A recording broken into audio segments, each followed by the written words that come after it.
Të dashur shqiptar është gjetur tek arbreshët e Italisë një fjalë e bukur shqipe katarena, që vjen nga fjala arena plus parashtesa kata, që gjehet në gjuhën greke, ka kuptimin e diçkaje që bëhet fort. Kundërshtoj fort është përdorur në gjuhën greke, por edhe në gjuhën e arbreshëve, që është gjuha arvanitasve në fakt, që vjen nga moreja e greqisë. Moreja ka kuptimin mani. Moreas ka kuptimin një bimë që prodhon alkol, është bimë narkotike, e ngjashme si mani,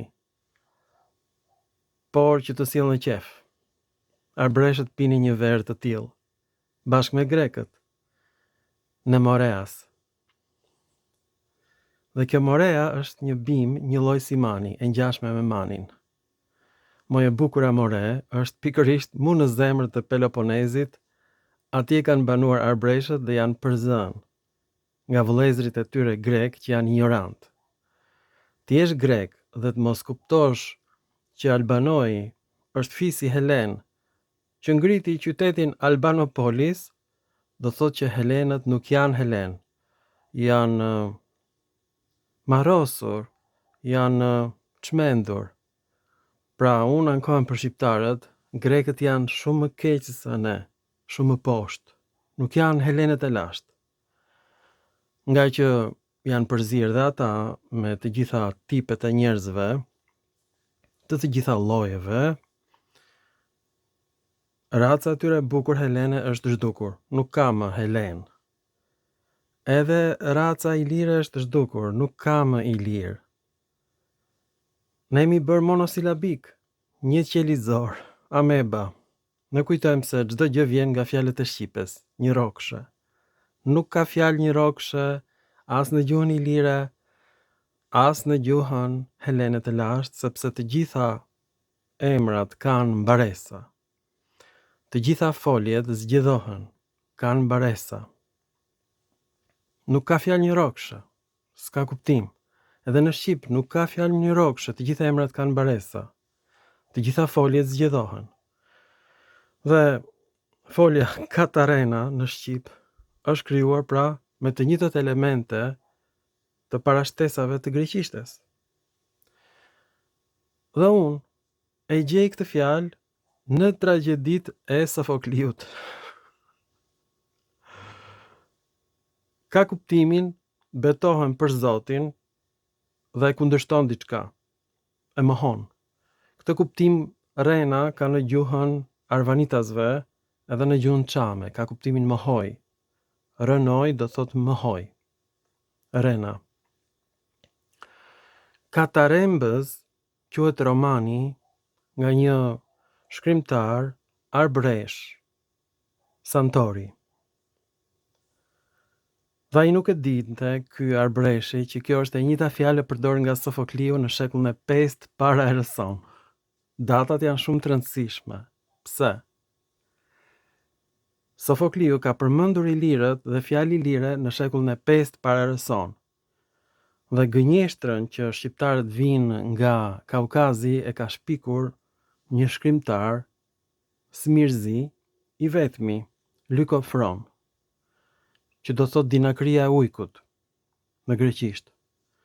Dhe ishte xheloz që qyteti Aulkinion ishte qyteti Apollos, Apollo ujk, ose Ulku Dius, në gjuhën oskane, e kam gjetur unë. Madje kam gjetur këtë Ulku Diu në mbishkrimet e gjetura në Gadishullin Ilirik, duhet ta kërkoni këtë film. Ujku Zot. Dhe nga që ishte xheloz, ai vendosi në shekullin e 3 para erës sonë që shqiptarët gjë janë të ardhur nga Kaukazi. Këtë e lexojnë minoritarët dhe e përdorin si argument për të sulmuar Shqipërinë, për t'ia dhënë jugun e Shqipërisë Greqisë. Dhe gazetat greke të grekërve, gazetarët grek nuk din greqisht. Thonë që shqiptarët janë nga Azerbajxhani. Azerbajxhani është krijuar nga fiset azere turke të ardhura në shekullin e 11 të erës sonë. Albania ka ekzistuar që në vitet 3000 para erës sonë është regjistruar në gjuhën akadiane. Kulka ose Kolkis është regjistruar në tekstet sumere, që në vitet 3000 para erës sonë. Tani i kuptoni datat 3000 vjet para erës sonë, gjuha sumere, akadiane. Pastaj Sofokliu, shekulli 5 para erës sonë, pastaj Lykofroni në shekullin e 3 para erës sonë, pra 200 vjet më vonë, mbas Sofokliut, thotë që albanët janë të ardhur. Domethënë, Lykofroni nuk e dinte që fjala Albania është fjalë helene, do thotë një njeri që sakrifikon kafshë të bardha. E nga e dim në këtë, nga fjalori i Stefanosit të Bizantit.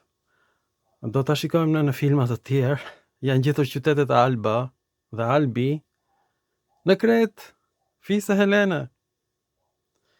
Dhe qytetërimi i Kretës është regjistruar që në vitet 3000 para erës sonë.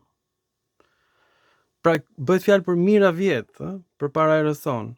Dhe Lykofroni ishte i vetmi autor, i vetmi në shekullin e 3 para erës sonë, që s'kishte dëgjuar për fjalën Azerbajxhan, sepse do duheshin disa qindra vjet më vonë të krijojë Azerbajxhani. S'kishte Azerbajxhan, s'kishin ardhur akoma fiset turke atje. Atje ishte kolonia Albania e fiseve helene, Albanoi, që gjithashtu në Iliri kishin qytetin e tyre Albanopolis. Pra grekët nuk din greqisht, nuk i dinin që ishin dialekte helene. Grekët nuk e dinin që koinon rizon do thot koinoja e rënjve, që kam gjetur unë. Straboni thoshte ishte vllai i Ilirit, Rizoni. Pse? Sepse këta nuk ishin gjutar, ishin shkrimtar.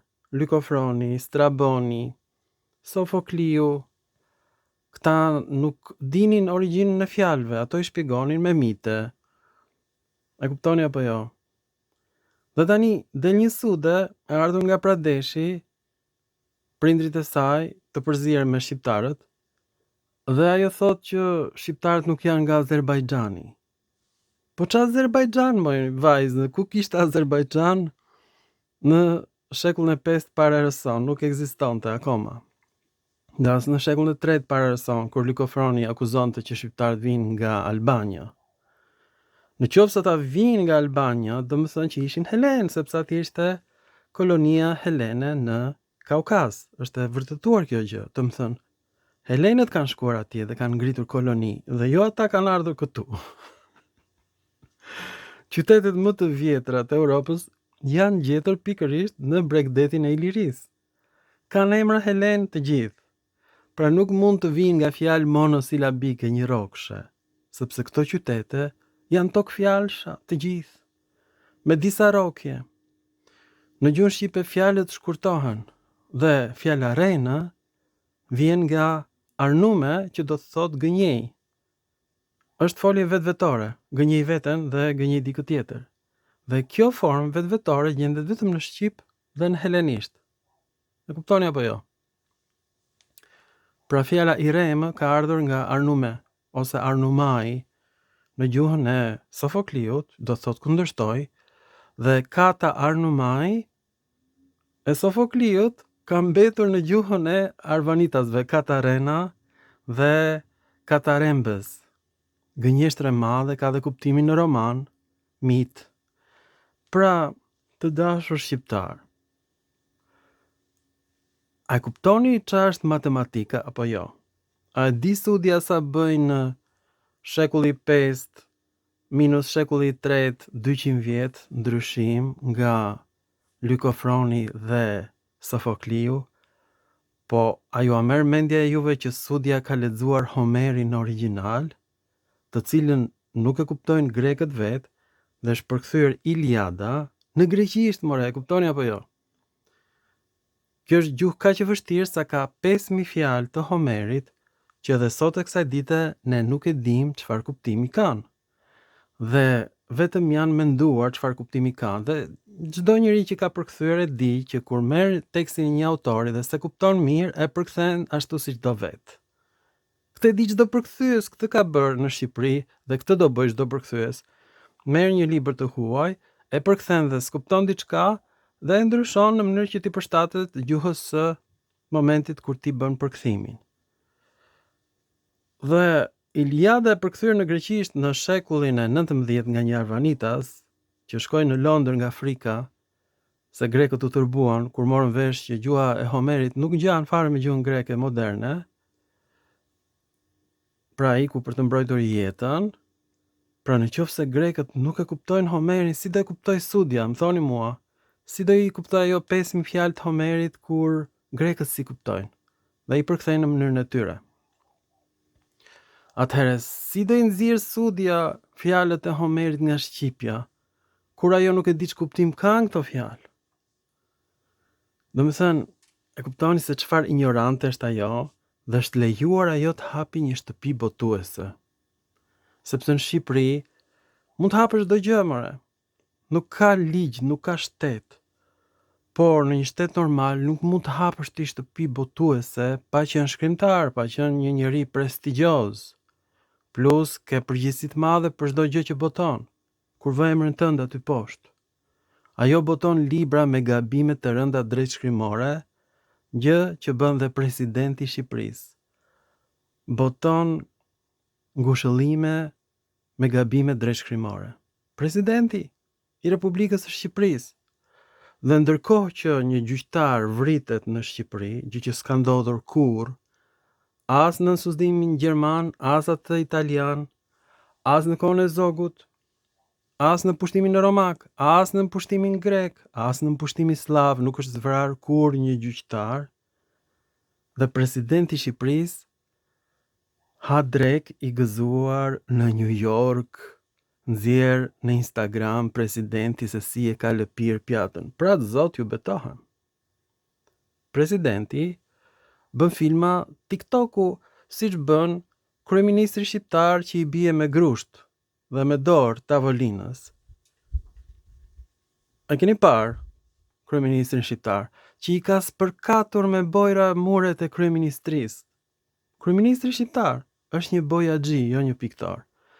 Domethënë me njerëz të tillë ne po drejtojmë shtetin. E kuptoni se çfarë niveli ka Shqipëria? Të diskutosh për origjinën e fjalëve me këta idiotë, është e kot, është një lloj sikur të shkosh në një kopër zoologjik dhe tu shpjegosh atyre teorinë kuantike, majmunëve. Është një lloj tu shpjegosh këtyre njerëzve që nuk vijnë fjalët nga fjalë një rrokshe, nga zërat e natyrës, nga gazrat e njeriut, nuk vijnë fjalët. Fjalët kanë një histori të gjatë. Çdo fjalë ka historinë e saj dhe ne vetëm mendojmë se çfarë mund të ketë ndodhur, vetëm hamendësojmë. Nuk e kemi me siguri 100%. Po kata rema e arbreshëve dhe kata arnume e Sofokliut, po këto janë 2 pika ujë të ngjashme, pik për pik. Dhe kjo fjalë është gjetur edhe në gjuhën armene, për fat të mirë, ekziston. Pra në gjuhën armene është uranam, mohoj, urast, mohim, që përkon me fjalën res, gënjeshtër, mohim. Pra, të dashur shqiptar, mënyra se si është krijuar fjala remë është emër mbiemëror, i remë. Një lloj siç u krijua lajmi nga i lajmi, nga një mbiemër. Ne po mësojmë tani gjuhën shqipe, të themi atë që është. Të jemi të sinqert. Unë e kam kuptuar që i lajmi është mbiemër në vitin 2025. Merrni me mend që atëherë kuptova përfundimisht që i lajmi është mashkullore, të lajm është neutral, sepse unë nuk e dija që gjuha shqipe e ka akoma neutrin. Është tek buzuku. E përdorim neutrin çdo ditë. E pra, unë jam shumë i sinqert. Por askujt s'ja merrte mendja asnjë arbreshi që ai përdor gjuhën e Sofokliut. Katarena, katarema është në gjuhën e Sofokliut. Ka kuptimin kundërshtoj fort dhe ky kuptim është në gjuhën e çamëve.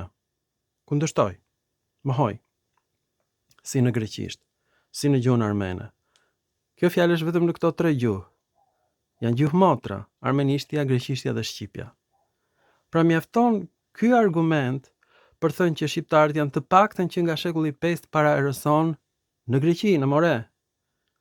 Këtë film duhet ta shikojnë grekët. Filmat e mi duhet bërnë edhe një herë, duhet të regjistrohen në një studio, por pa turbo alban, dhe tu tregohen shqiptarëve të Maqedonisë, të Kosovës, arbëreshëve dhe të njësohet gjuha shqipe.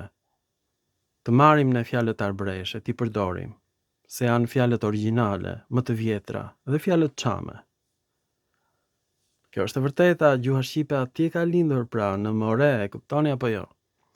Dhe pse quheni veten ju pellazg? Grekët juve po ju thon, ju jeni albanoi. Arvanitas, bëja bëhet vë në greqisht. Alvanos, do thot alban, njeri që bën sakrificë kafshë të bardha. Dhe kjo është vërtetuar në Rom, albanët e Romës. Dhe është vërtetuar nga autorët romak që albanët ju bënin sakrificë prendive me kafshë të bardha ose ato që kishin njollë të bardhë. Këto kafshë bëheshin fli. Dhe emri Alban është emri Alpeve të bardha, tek gjuhët kelte. Është emri Albionit në Britani. Por kjo nuk tregon që shqiptarët kanë shkuar atje, ka udhëtuar fjala, jo shqiptarët, e kuptoni apo jo? Fjalët udhëtojnë nga një vend në tjetrin. Por jo gjithë popullsia, e kuptoni apo jo çfarë çmendëri është kjo? Pra nëse gjendet një fjalë në Indi, kjo tregon që shqiptarët kanë shkuar në Indi. Ka udhëtuar fjala atje. Fjalët udhëtojnë nga një gjuhë në gjuhën tjetër. Të jemi të sinqert, kjo mund të jetë dhe huazim nga gjuha greke, sepse është struktura e kësaj fjale një lloj si në greqisht.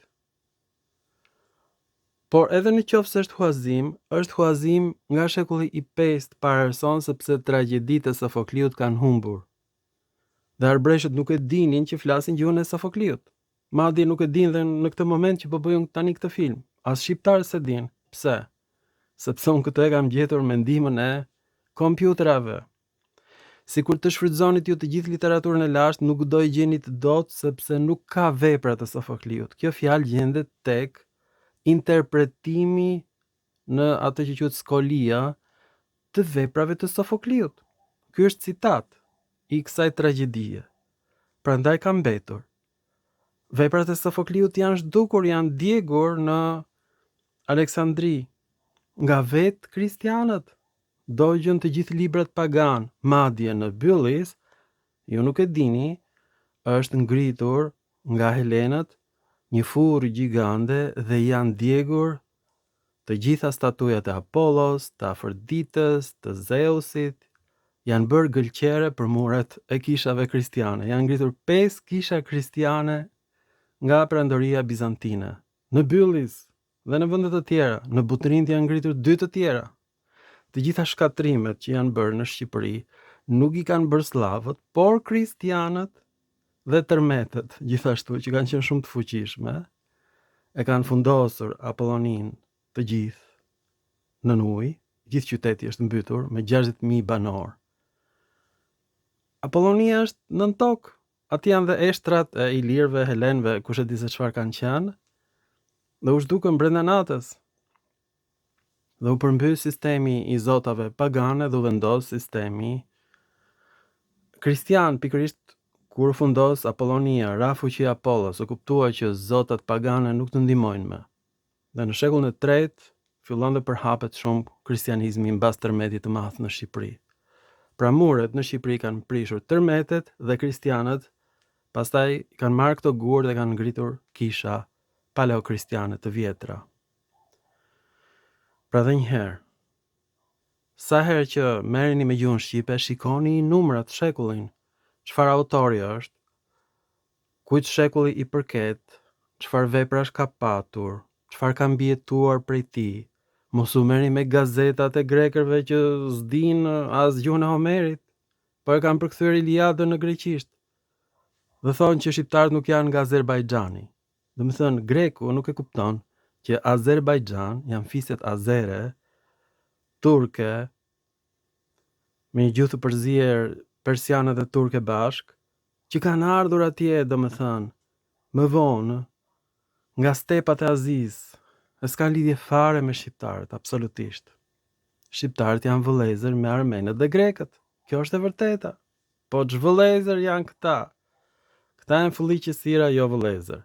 Ju faleminderit për vëmendjen dhe mirupafshim në filma të tjerë shkencor.